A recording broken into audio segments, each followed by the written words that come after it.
नमस्कार। सनातन संस्था और हिंदू जनजागृति समिति द्वारा आयोजित नाम जप सत्संग इस विशेष कार्यक्रम में मैं श्रीमती शिप्रा जुवेकर आप सभी का पुनः हार्दिक स्वागत करती हूँ। यहाँ के स्थान देवता, वास्तु देवता और भगवान श्री कृष्ण जी के चरणों में प्रार्थना करते हैं कि आज का ये कार्यक्रम निर्विघ्न रूप से संपन्न हो।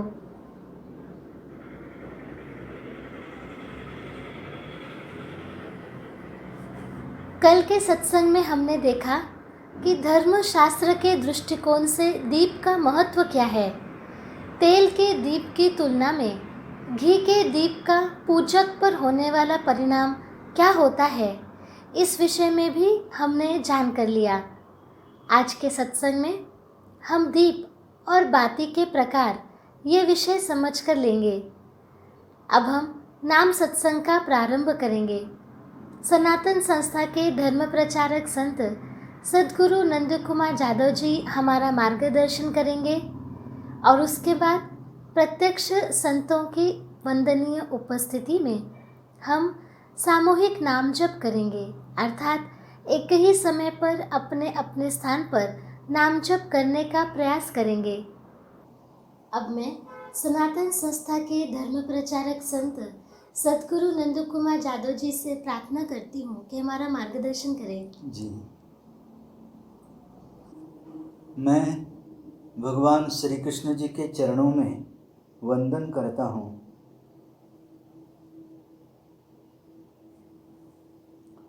आपसे भी अनुरोध है कि आप अपने उपास्य देवता, इष्ट देवता अथवा कुल देवता से प्रार्थना करें कि आज का ये कार्यक्रम हम निर्विघ्न रूप से सुन पाएं।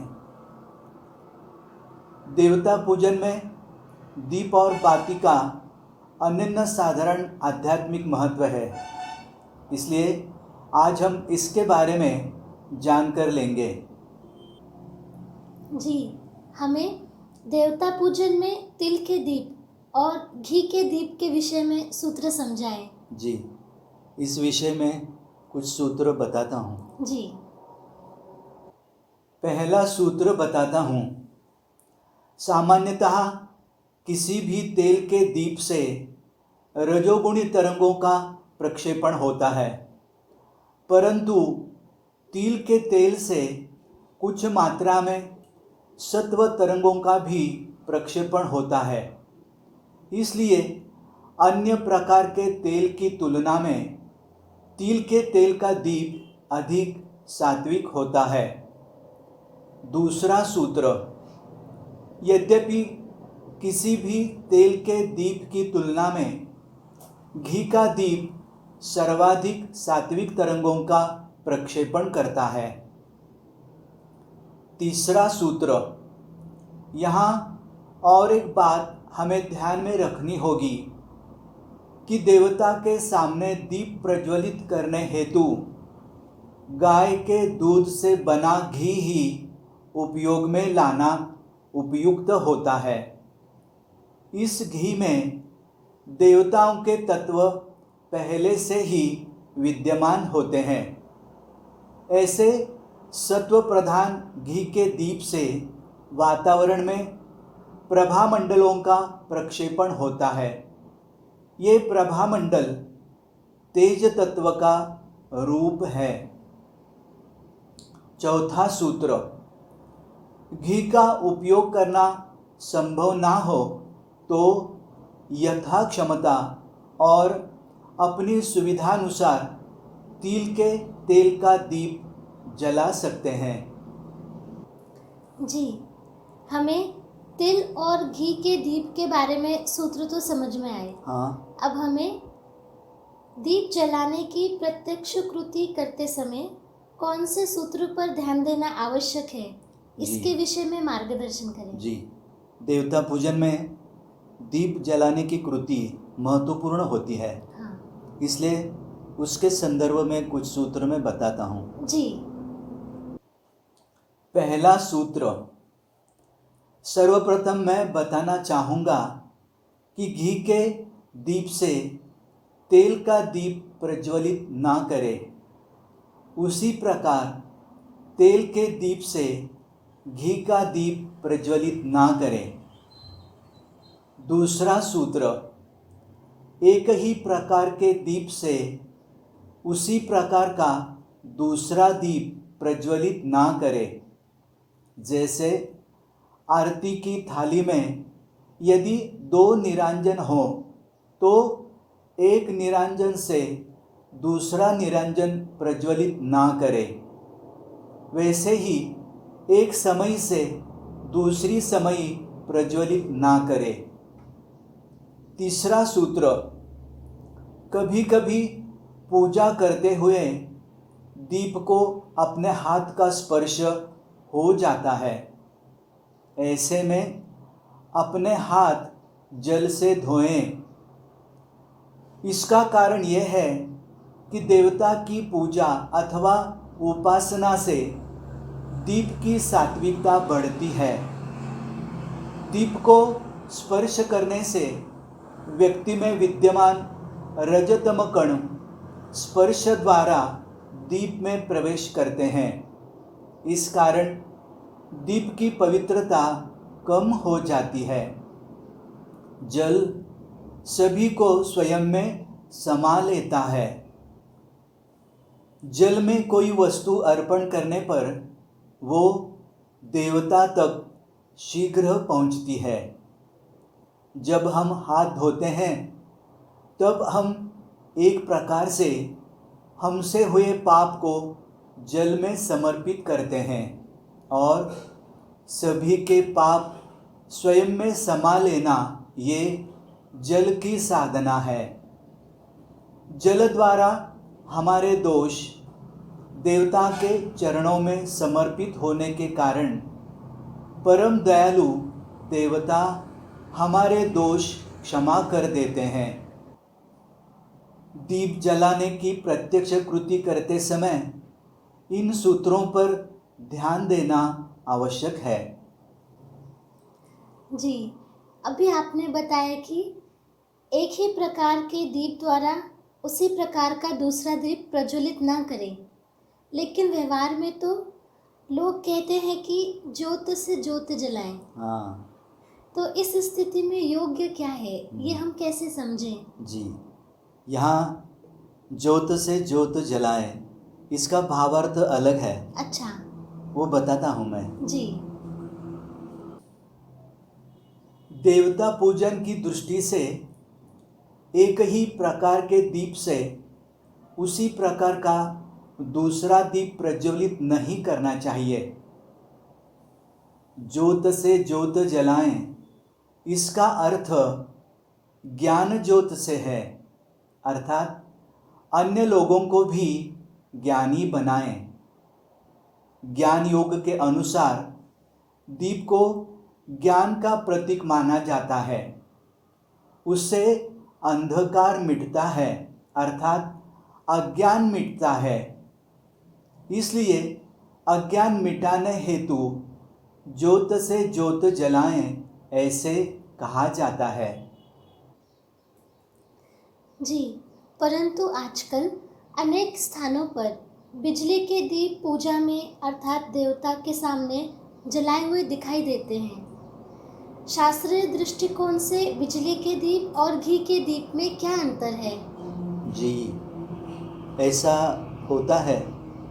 वैसे तो पूजन में बिजली के दीप का उपयोग नहीं करना चाहिए। अच्छा। हाँ, परंतु लोग करते हैं, उसका शास्त्र उन्हें नहीं पता, वो अब हम देखेंगे। जी। आज के वैज्ञानिक युग में प्रयुक्त होने वाले बिजली के दीप आकर्षक दिखते हैं, किंतु हमारे पूर्वजों ने बहुत गहन अनुभव से और कृतज्ञता भाव से दीप पूजन को प्रधानता दी है। अब हम बिजली से जलने वाले दीप और घी के दीप की तुलना के सूत्र समझकर लेते हैं। पहला सूत्र, बिजली के दीप का प्रकाश आँखें चौंधिया देता है, तो दूसरी ओर घी के दीप का प्रकाश सौम्य आत्मज्योति की कल्पना देता है। दूसरा सूत्र, बिजली का दीप मन को बहिर्मुख बनाता है और इससे मन बाह्य विषयों की ओर दौड़ता है। घी का दीप मन को अंतर्मुख बनाता है, अर्थात अपने मन के अंदर झांकना सिखाता है। इससे स्पष्टता से ध्यान में आता है कि हमें देवता पूजन में बिजली के दीपों का प्रयोग नहीं करना चाहिए। जी, ये अंतर समझ में आया। देवता पूजन में एक बाती वाला दीप और 5 बाती वाला निरांजन उपयोग में आता है। हाँ, एक बाती वाले दीप और 5 बाती वाले निरांजन में भेद क्या है? हाँ, ये भेद दर्शाने वाले कुछ सूत्र मैं बताता हूँ। जी। भेद दर्शाने वाला पहला सूत्र बताता हूँ। एक बाती वाला दीप अद्वैत अर्थात देवता के निर्गुण अप्रकट शक्ति का प्रतीक है। 5 बाती वाला निरांजन द्वैत का अर्थात देवता के सगुण प्रकट शक्ति का प्रतीक है। दूसरा सूत्र है, एक बाती वाला दीप सात्विक तारक तरंगे आकृष्ट करता है, जबकि 5 बाती वाले निरांजन से देवताओं की रजोगुणी मारक तरंगे आकृष्ट होती हैं। 5 दलयुक्त निरांजन पंच प्राणों का आत्मज्योति से संबंध दर्शाता है। निरंजन से पंचारति की जाती है। निरंजन की ज्योत आत्मज्योति का प्रतीक है। पंचारति अर्थात पंच प्राणों सहित की गई ईश्वर को पुकार। पंचारति करते समय जीव में ऐसा भाव होना आवश्यक है कि मेरे शरीर में विद्यमान पंच प्राणों की सहायता से ये आत्मज्योत मुझ में प्रज्वलित है। ऐसी ज्योति से मैं देवता की आरती उतार रहा हूँ। इससे एक बाती वाले दीप और 5 बाती वाले निरंजन में क्या भेद है वो समझ में आया होगा। जी, समझ में आया। दीप में उपयोग होने वाली फूल बाती और सीधी बाती, इसमें क्या अंतर होता है? जी, बताता हूँ। जी। पूजा में विविध कारणों से दीप प्रज्वलित किया जाता है, जैसे आरती करना। दीप में 2 प्रकार की बाती उपयोग में लाई जाती है, एक फूल बाती और दूसरी सीधी बाती। बाजार में दोनों प्रकार उपलब्ध होते हैं। आजकल घी के दीप में अथवा निरंजन में 2 फूल बातियों को एकत्रित कर उसे दीप का स्वरूप दिया जाता है। निरंजन के मध्य भाग में ये बाती सीधी खड़ी रहे, इसलिए उसके निचले भाग को फुलाकर उसके आधार पर बाती को खड़ा किया जाता है। फूल बाती घी के दीप में डालकर रखी जाती है। फूल बाती ये बाती का अर्वाचीन प्रकार है। बाती का दूसरा प्रकार अर्थात सीधी बाती, ये तो हम सभी को ज्ञात है, जिसमें 2 सीधी बातियों को धागे समान एकत्रित कर रखा जाता है। फूल बाती व सीधी बाती में केवल रूप का ही अंतर नहीं, अपितु आध्यात्मिक स्तर पर भी अंतर है। उसके सूत्र मैं बताता हूँ। पहला सूत्र, फूल बाती का नीचे का भाग खुला हुआ होता है तो सीधी बाती धागे समान अखंडित होती है। दूसरा सूत्र, फूलबाती मन की अनेक रजोगुणी विचारों का प्रतीक है तो सीधी बाती वैराग्य रूपी बाती है। वो शरीर के पंच प्राण और आत्म ज्योति को जोड़ने वाली कड़ी है। तीसरा सूत्र, फूलबाती प्रज्वलित करने पर कनिष्ठ देवताओं का तत्व उसकी ओर आकृष्ट होता है, जबकि सीधी बाती प्रज्वलित होने पर उच्च देवताओं का तत्व आकृष्ट होता है। चौथा सूत्र, फूलबाती द्वारा प्रक्षेपित होने वाली तरंगे वलयांकित होती है और सीधी बाती से प्रक्षेपित होने वाली तरंगे समान होती है। पांचवा सूत्र, फूलबाती से पूजक की देह के चारों ओर पृथ्वी और आप तत्व का कवच निर्माण होता है और सीधी बाती से तेज तत्व का कवच निर्माण होता है। शास्त्र के अनुसार पृथ्वी और आप तत्व की तुलना में तेज तत्व अधिक सूक्ष्म एवं प्रभावी होता है। परिणाम स्वरूप फूलबाती से शरीर का जड़त्व बढ़ता है। इसकी तुलना में सीधी बाती मन को उत्साह प्रदान करती है। इससे फूलबाती और सीधी बाती में क्या अंतर है ये समझ में आया होगा। अब हम प्रत्यक्ष नामजप की कृति करेंगे। विज्ञान में तात्विक अर्थात थ्योरी के लिए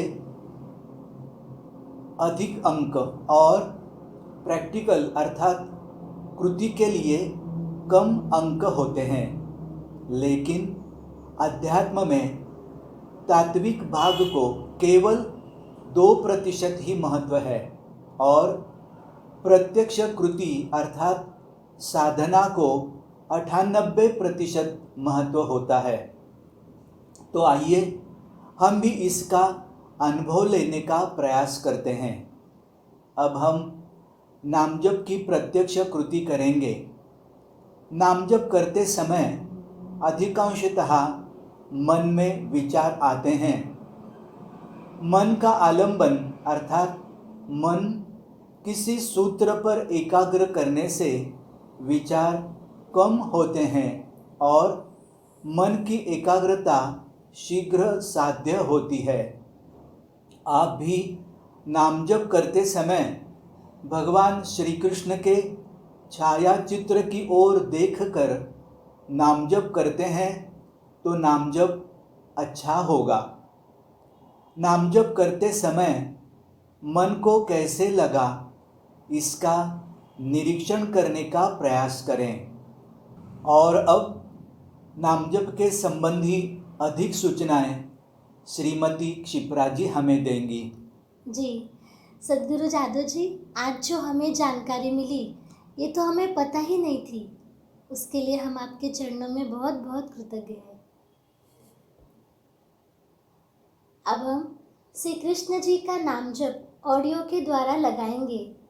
इस ऑडियो की एक विशेषता है, सनातन संस्था की संत श्री चित्तशक्ति श्रीमती अंजलि गाडगिल जी ने ये सात्विक जप का उच्चारण किया है।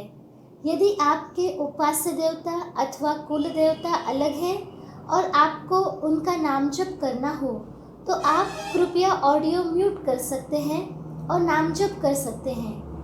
आज प्रत्यक्ष संतों की वंदनीय उपस्थिति में हमें नाम जप करने का अवसर मिल रहा है, हम इसकी अनुभूति लेंगे। नाम जप का समय पूर्ण होने के बाद हम आपको सूचित करेंगे। किसी भी कार्य से पूर्व प्रार्थना करने से और कार्य पूरा होने के बाद कृतज्ञता व्यक्त करने से